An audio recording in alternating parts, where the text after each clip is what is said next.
Hello, everybody. How you doing? Thanks for coming to my presentation. My name's David Erfle. Those of you who don't know me, I write a weekly column for Kitco. Comes out every Friday. I've been doing that about 3 years. And I have a subscription-based newsletter called Junior Miner Junkie. I started in April of 2017. I'll talk a little bit about that after the presentation, which will be investment and research strategies for a successful junior stock portfolio. Okay, how many people have lost a large sum of money on a junior resource stock? Okay, how many are new to the sector? Okay, those that have raised your hands first, you're probably very familiar with what this quote means and how it relates to the junior resource sector. For the best editorial on junior mining, visit cambridgehouse.com/mining. Click the link in the description below to learn more. What this presentation is going to do, hopefully, is to limit those failures, because those failures are still going to happen. This is a very high-risk business. So what I'm going to talk about is my favorite 3 subsectors right now to invest in. I feel the junior gold stocks are the deepest value play right now in the marketplace. While gold was forming a U-shaped bottom in Q4, investors were investing in royalty plays, in mid-tiers, and in majors. But most of the juniors were being sold for tax loss at this time. So right now, my favorite 3 subsectors are growth-oriented producers, developer explorers, and very high-risk early-stage exploration companies that do not have a defined resource. So if you were to start a portfolio with a hypothetical $100,000, this is how I would evenly distribute it. So let's talk about growth-oriented producers. I feel the best value today in growth-oriented producers lie in the juniors that are trading at sub $500 million market cap. Many of these quality companies were sold down into tax loss selling and create a very good value right here. The management team is, it's very important in all these companies. But as far as a growth-oriented producer is concerned, you want to make sure the management has company building experience. For the best editorial on junior mining, visit cambridgehouse.com/mining. Click the link in the description below to learn more. And a solid balance sheet is always preferable. Substantial cash position. And if they don't have a lot of cash, they at least have a credit line to fund the growth of a well-structured credit line. 80 to 100% control of a low-cost mine, a high-margin project, and high-margin projects with blue sky potential.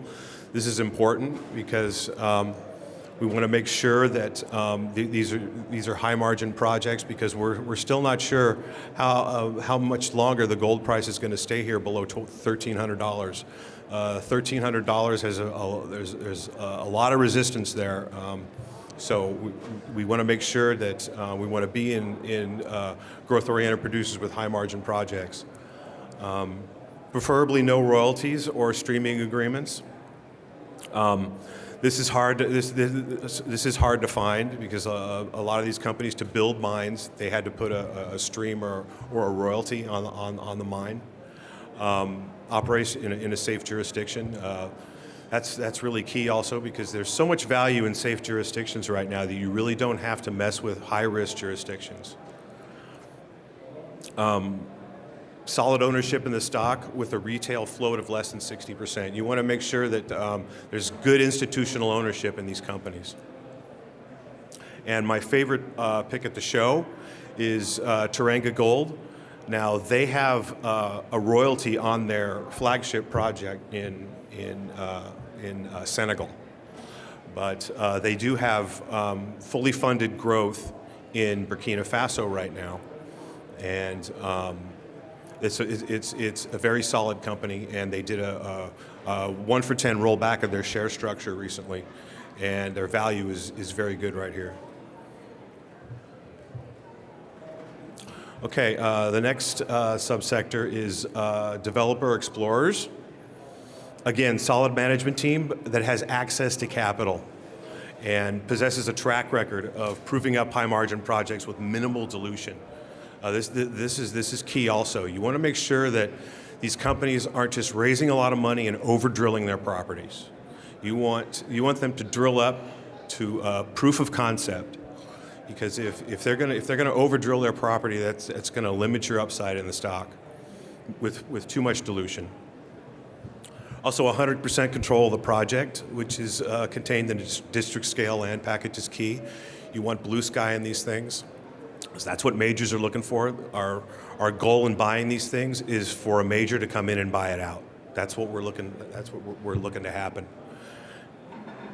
If the project has a PEA, it should have an after-tax investment rate of return of no less than 20% at $12.50 gold.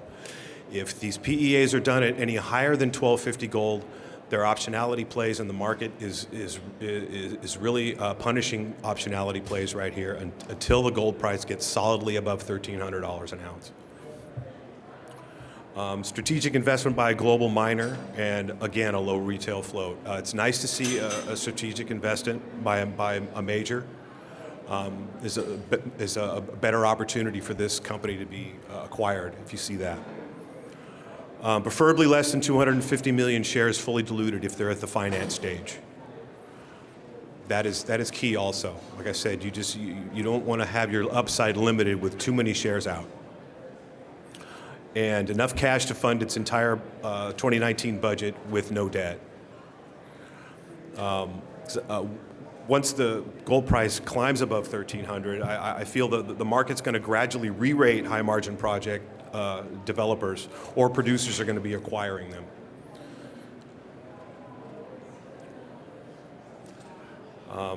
Okay, early stage exploration stocks. This is the high risk area. So you want to spread out your risk with more than a few companies.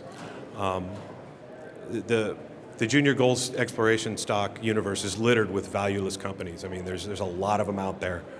So you really got to do more due diligence with these things. Eliminate the juniors that do not possess the following attributes here. Again, a proven management team that possesses a track record of taking a junior from discovery to being acquired. That is essential. I mean, if these guys haven't done it before, the risk of them being successful is lowered. 100% control of the district scale land package is key also. I mean, you want to go big or go home with these things. You don't want to mess around with things that are small. I mean, you have your major miner hat on. If I was a major miner, what am I looking for? What am I looking to acquire? A tight share structure with solid ownership. Make sure there's not an overhang of near-term expiration and in-the-money warrants. So let's say there's a stock that's trading at 50 cents and they've got some in-the-money warrants at 40 cents and they're about to expire. That's gonna cap the stock. So you find out as much as you can about these things, when they're going to expire, and it's good that it cashes up the company, but you also want to make sure that it's not going to over dilute the share structure when it happens also. So again, enough cash to fund the entire 2019 budget, and no debt is essential in early stage exploration companies. Management should be aligned with shareholders. They should own a large chunk of the company outright, and preferably buying more shares in the open market recently.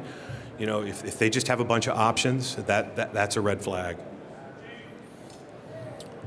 Okay, now maintaining the portfolio. Here's some essential things, some essential takeaways that you should concentrate on.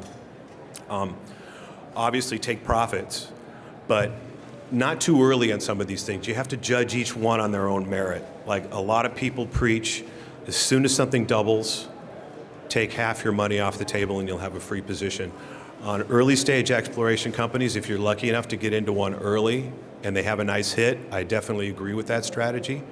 But as far as a development company that's doing all the right things, they got a good project, they're proving it up. If that doubles, you might want to let that ride for a little while before you take your initial investment off the table.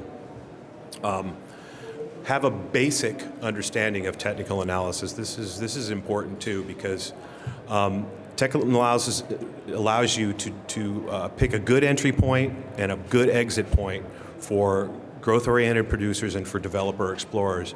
But it's not very valuable for early-stage exploration plays that are driven by the drill bit. So technical analysis can get in the way sometimes and cloud your vision too much if you rely too much on in early stage exploration companies. Every morning, the first thing I do is I check Canadian Insider. I check who's buying what, who's selling what. This is key. Is if you want to see management, you want to see institutional funds getting into the stock that you're interested in. You don't want to see a lot of selling. July and December are usually a really good time to buy juniors, especially this last December. I mean, tax loss selling was brutal. So it's always good to have a nice size cash position when coming into the summer doldrums and with that peak in July, and tax loss selling that peaks in around mid-December. Because that's when you're going to get the deals. Because when tax loss selling happens, individual fundamentals on each company is thrown out the window. They don't matter. People are going to be selling these things for tax loss, and then what they do, some of them do, is I know this is a quality company, but I'm down on it, my entry was bad. I'll come back a month later when I could still claim it as a tax loss, and I'll buy it back. The best time to buy a junior is when you feel terrible doing so. I've learned this a long time ago, that you're following a company for a very long time and you're waiting for like a short-term bad news to happen to a company that you know is just short-term. You know the project is good, and that's when you strike. When you see that, when you see that fishing line, but you know it's a good project and you know it's a good company. You've done all your due diligence. That's when you buy. And always have a selling strategy. I mean, when you buy something, you got to know when you're going to sell it. I mean, if it's early stage, if you're lucky enough to get in early, they hit something, your selling strategy is to at least take half the money off the table, then take half the money off the table. If it gets overvalued, sell the whole thing. You have a selling strategy for each thing you buy. This is a good point too. Selling strategies can vary depending on where you live. See, I'm a U.S. investor, so my tax structures are different. My short-term capital gains are 28%, and my long-term capital gains are 28%. So if I'm coming into tax loss season and I've got a good position on a company that's only down like 10, 15%, I'm going to keep it as opposed to selling it, because I know that I have a pretty good idea that it's going to go back up right after tax loss selling season. And if it does, and I make a profit, then my profit is going to be taxed a lot less than if I sold it early. And the three keys to the sector are research, timing, and patience. I mean, you can't do too much research. And the timing that's where the technical analysis comes in on the growth-oriented producers and the development plays. And then the patience, I mean, you have to wait for it to pay off. And here's the things that you shouldn't do.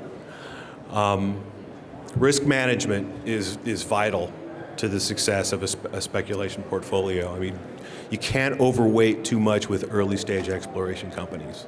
You'd have a nice basket of them, but if you overweight with them, these things are extremely risky and can go down 20, 30, 40, even 50% in a day.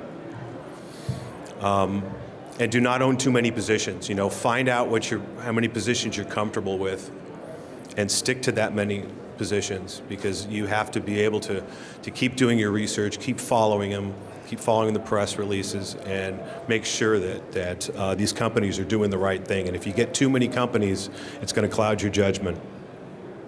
And we've all done this. I am guilty of it as anybody, is falling in love with a position. You keep talking yourself into why you bought it in the first place, and it's going to pay off. I don't care. The market's wrong. Sorry, market's never wrong. If you're down huge on this thing, wait for tax loss selling season and just get rid of it. You were wrong.